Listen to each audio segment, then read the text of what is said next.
Bueno, ahora sí vamos a hablar de Calígula. Calígula, como te mencioné hace un minuto, ¿sí? Calígula fue el que supuestamente asesina a su abuelo Tiberio, ¿verdad? ¿Sí?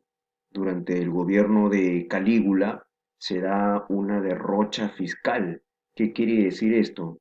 Que se gastaba bastante dinero en cosas, eh, en cosas superfluas, ¿no? En joyas, en lujos, en drogas, en licor, ¿sí? En mujeres, etcétera, ¿no? Se gastaba mucho dinero en cosas insignificantes para el Estado romano, ¿sí? Eh, Calígula intenta concentrar el poder del Estado manipulando al Senado, la vida religiosa de Roma y a la Guardia Pretoriana. Eh, por eso dicen muchos que Calígula estaba pues loco, ¿no? Cuentan relatos que se creía un dios en vida. Incluso él mandó a cortar las cabezas de todas las estatuas de los dioses para colocar la suya. ¿Se dan cuenta? Eh, Él le declara la guerra al dios Neptuno, que según la mitología romana es el dios de los mares, ¿sí? Ordena a sus tropas, al ejército romano, a sus legiones, ¿verdad? Que lanzaran sus venablos, o sea, sus lanzas, al agua, ¿sí? Al agua del mar, y que como botín de guerra, ¿ya? Recogieran todas las conchas que puedan encontrar, y estas fueron enviadas a Roma para adornar la ciudad y de esa manera asegurar pues el triunfo, según él, ¿no? Había declarado la guerra al dios Neptuno y le había ganado la guerra y que como botín de guerra él había obtenido pues conchas para adornar la ciudad de Roma. ¿Sí? Muy bien. Bueno, ante esto y otros sucesos que pasaron en su gobierno, ¿sí? Eh, Esto aumentó pues el odio de sus propios generales, ¿no? De la propia Guardia Pretoriana y que finalmente lo asesina, ¿no? Fue cruelmente asesinado por sus generales, por la Guardia Pretoriana. Inmediatamente, en ese mismo momento en que Calígula es asesinado, los jefes de la Guardia Pretoriana buscan a un sucesor de Calígula, ¿sí? Buscan en el mismo palacio a alguien que pueda heredar el cargo, ya que él no había tenido, pues, eh, hijos, ¿verdad? Entonces, por eso que la Guardia Pretoriana elige como nuevo emperador de Roma al tío de Calígula, ¿sí? El tío de Calígula es Claudio, ¿sí? Eh, una persona que según los relatos dicen que en ese momento él temblaba de miedo, ¿no? Según los relatos también cuentan que era una persona tonta, era una persona que tartamudeaba al hablar, ¿sí? De notable peso, de peso corporal y que también temblaba bastante, ¿no? Sin embargo, él fue elegido emperador de la Guardia Pretoriana y bueno, gobernó con justicia. Durante su gobierno se conquista Britania, es decir, la isla británica, lo que actualmente es Inglaterra. Recuerda que también eh, los romanos llegaron a una parte de Inglaterra, ¿no? De la isla británica. Muy bien, chicos. Ahora vamos a hablar quizás del emperador más conocido de todo Roma. Vamos a hablar de Nerón, ¿sí? Al igual que Calígula, también se pensó y se dice bastante que Nerón estaba pues loco, ¿verdad? ¿Sí? Al igual que Calígula, en el gobierno de Nerón se gastó mucho dinero, una derrocha fiscal, se malgastó el dinero del Estado, ¿sí? En lujos, en joyas, en licor, en drogas, ¿sí? En, en mujeres, etcétera, ¿sí? En asesinatos, en gladiadores, ¿ya? En, en diferentes cosas, ¿ok, chicos? Muy bien. Hubo una persecución sangrienta contra los cristianos en este gobierno de Nerón, como lo vamos a ver en un video aparte del que estoy mencionando, del que estoy desarrollando en este momento, ¿sí? Eh, también él recuerda que ordena a la Guardia Pretoriana incendiar la ciudad de Roma, ¿sí? Nerón ordena incendiar la ciudad de Roma y culpa de este acontecimiento a los cristianos, ¿ok? Pero nadie le creía. Es más, el pueblo romano se rebeló contra su emperador y, como lo vamos a ver en el video, entró, ¿no? Entraron el pueblo romano enardecido por lo que estaba ocurriendo, el incendio de su propia ciudad, entró al palacio del emperador y bueno, pedían la cabeza de Nerón, ¿no? Entonces por ello Nerón es obligado a suicidarse, ya que la turba de gente estaba enardecida, ¿no?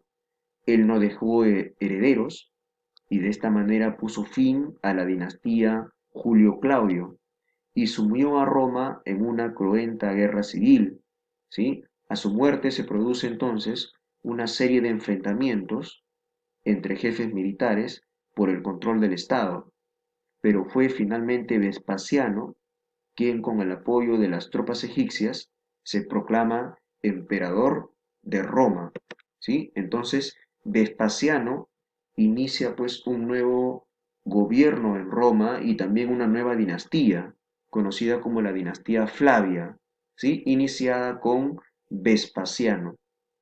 En el gobierno de Vespasiano se estabilizan las arcas del Estado.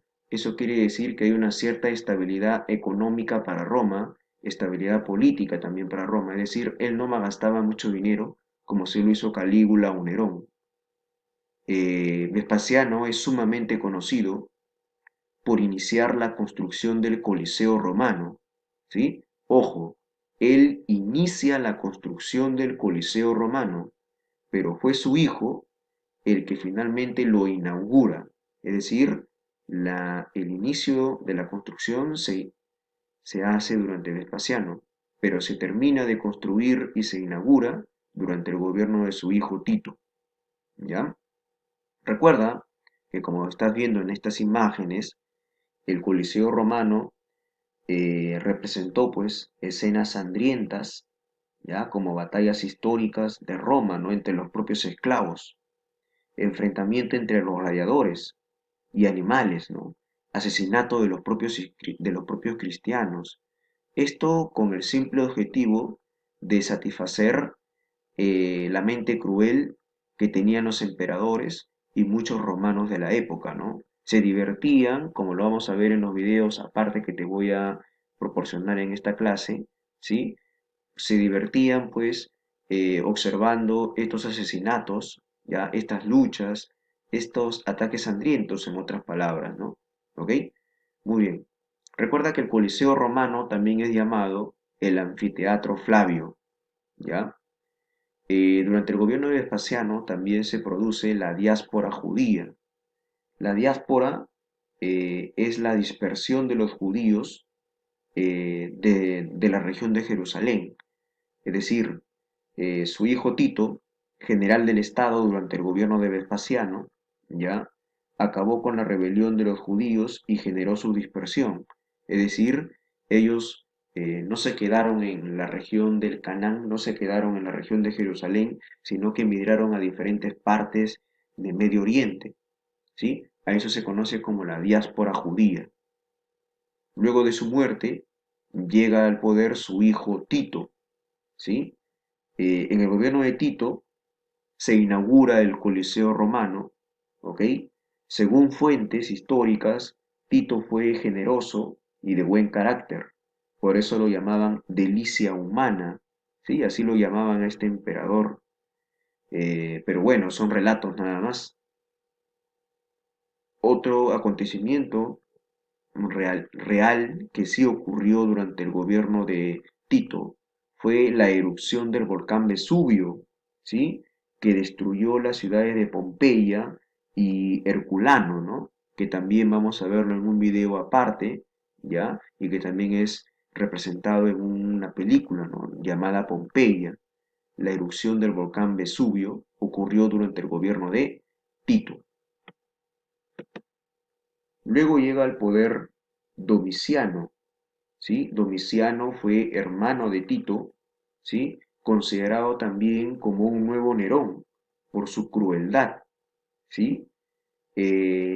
Luego de la muerte de Domiciano, se inicia una nueva dinastía en Roma, la dinastía antoniana, ¿sí? La dinastía antoniana eh, que comienza con el gobierno del emperador Nerva, un emperador anciano, ¿no? El que está acá, por si acaso, es Domiciano, ¿sí? Acá en esta imagen, por ejemplo, podemos ver la erupción del volcán Vesubio y cómo va destruyendo, pues, la ciudad de Pompeya.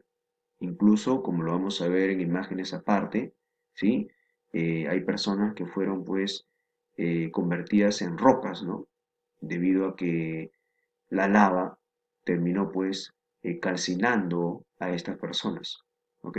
Muy bien, volviendo al emperador Nerva, él es considerado el emperador anciano. ¿Sí? Él realiza una alianza con el Senado. Por eso que el Senado, esta institución, vuelve a recuperar poder. Recuerda que el Senado durante el imperio es prácticamente una institución que simplemente está de pantalla, como decirlo coloquialmente, ¿no? Porque el Senado ya no tenía ese poder que poseía durante la época republicana de Roma. En la fase imperial, el Senado simplemente estaba de pura representación nada más, ¿sí? Muy bien, el Senado vuelve a recuperar en cierto sentido un poco de poder que había perdido pues por decisión del emperador Domiciano, ¿sí? Él. ¿Ok, chicos? Muy bien. Por eso que el Senado pasó a llamar a estos emperadores, ¿ya? Como los emperadores buenos, ¿sí? También es importante saber que durante el gobierno de Nerva, se inicia el sistema de Optimus. Ojo acá, ¿en qué consiste el sistema de Optimus? Donde el cargo de emperador no iba a recaer sobre los hijos primogénitos del emperador, sino sobre su hijo más capaz, el más hábil. Algo así, chicos, como ustedes bien saben, algo así como en el Imperio Incaico, ¿no? ¿Sí? El Auqui, ¿verdad? El hijo más capaz del Sapa Inca. Bueno, en eso consiste el sistema de Optimus establecido por el emperador Nerva en Roma.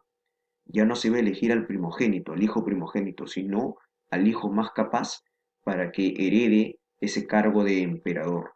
¿Ok? Con Nerva se inicia, chicos, ese siglo de oro de Roma, ¿sí?